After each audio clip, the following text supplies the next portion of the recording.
it's not that I think they don't know this intellectually. It's just the way that they talk, the ideas that they promote seem as if they're separating God into all these different parts. Let's go on to a second idea, and this is very related, but it takes on some other implications. Here's idea number 2. God pretty much only has one attribute, and that is love. And I'm not quoting him here. This is a paraphrase of the ideas that we're finding in the book. But what you see over and over is the claim that God is love, which of course we agree with. God is love. There's no disagreement on there. But the God that you read about in this book, in a lot of progressive writings, is very one-dimensional. And there are lots of attributes of God that are talked about in the Bible.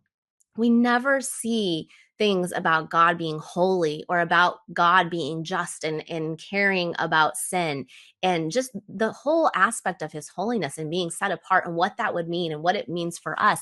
This is just sorely lacking, I think, in this discussion of God, because if you only look at God from this one perspective of saying he's love, you're going to miss so much else about him that matters. And that really becomes a big problem as you look at things from a biblical perspective. So just as an example, he has a chapter where he's talking about prayer and the nature of unanswered prayer and the problems he has with prayer now. And he says, I still can't bring myself to declare that any God who is worthy of being God would cause pain in order to reach humanity or withhold recovery to teach them a lesson. So he's importing his own view of love here, because he's thinking that if you love someone, they're not going to feel sad. They're not going to feel hurt in some way. So Yeah. he's importing his own view of love, also with the single dimensionality of God here being only love. And he's like, I can't understand why a God would do this. But when you look at the fuller Bible and you look at all the attributes of God, you realize that there are a lot of purposes of God that can be fulfilled through the suffering that we have. Not that we love suffering. We don't love to suffer. No one does. And we can acknowledge that. But there are a lot of answers to this question of why we suffer, and why that can refine us and bring us closer to God in that relationship. And this is also true when he talks about hell. He can't conceive of why a good God would have a place like hell. Why would God create hell? And I'm not going to lie, this is a tough question. It is a hard one. There's no denying that, but it starts to make sense in the context of understanding God's nature, not just as being loving, but also as being just, and what that means in terms of our sin, and that he can't just overlook sin or he wouldn't be just. But you won't get that if your God is only a God of love.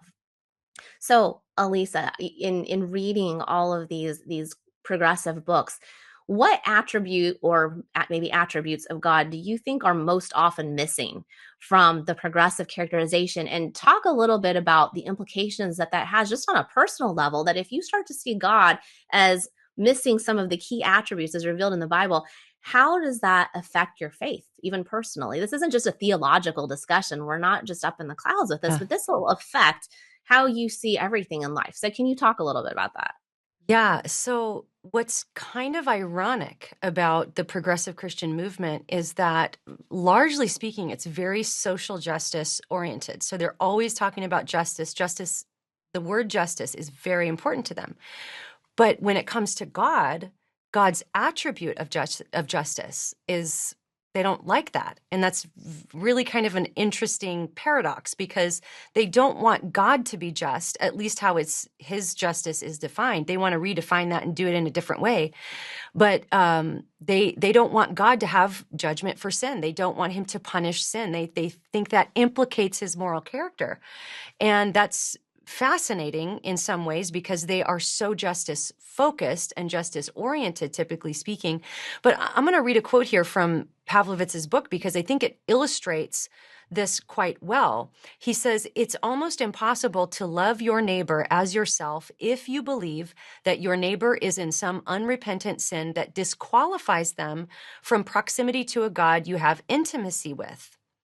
Now, let's think about what he's actually saying here. He's saying that if you preach the Christian gospel, you're not loving, because that is the Christian gospel, that all of us are alienated from God because of our sin. We have this opportunity to place saving faith in Jesus, to be reconciled into God. But if we tell our neighbor that, that's not giving them the good news. That's actually withholding love from them. So I think what that reveals is that there is this real pushback in the progressive world against the idea of God being a God of love and justice and wrath. So wrath is one that is largely, just rejected in the progressive world. And I think there's a couple of reasons I think we see this in progressive Christianity. Now, I want to be very clear and say that a lot of the thought leaders in progressive Christianity are very theologically knowledgeable. They're biblically literate. These aren't just sometimes they get characterized as, oh, they just put on skinny jeans and now they just want to be cool and put a coffee shop in their lobby. In my experience, that's not the case. A lot of thought leaders are very, very thoughtful about what they think about these things. So when I say what I'm about to say, it's not that I think they don't know this intellectually. It's just the way that they talk, the ideas that they promote seem as if they're separating God into all these different parts. Where God has this love part and then he's got this wrath part. And like, we don't know how to balance the scales of these two radically different things about God. Whereas theologically speaking, God is fully love and fully justice all at the same time. Like, there's not an arbitrary standard of justice or love outside of God that he has to live up to in order to be, declared just or loving. Like, okay, God is loving because of this arbitrary standard. His nature and character actually define those words for us, and they're not in contradiction to each other. So like, people will say, how do you make a resolution between God's love and justice? It's like, there is no, they're the same thing. They're literally the same thing. And so I think there's a Croatian theologian that makes this point very well. Miroslav Volf is his name. I disagree with him on some things, but I think he really gets wrath right here. And I think he can help us understand why God's love and wrath are essentially, they're the same. I don't even want to say equal parts, because they're not two different parts of God. God is not divided. It's just, this is where we get our words for these things. And so here's a quote from his book. He said, I used to think that wrath was unworthy of God. Isn't God love? Shouldn't divine love be beyond wrath? God is love, and God loves every person and every creature. That's exactly why God is wrathful against some of them. My last resistance to the idea of God's wrath was a casualty of the war in former Yugoslavia, the region I come from.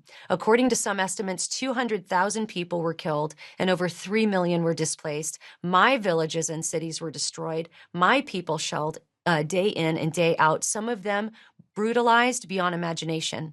And I could not imagine God not being angry. Or think of Rwanda in the last decade of the past century, where 800,000 people were hacked to death in 100 days. How did God react to the carnage? By doting on the perpetrators in a grandparently fashion?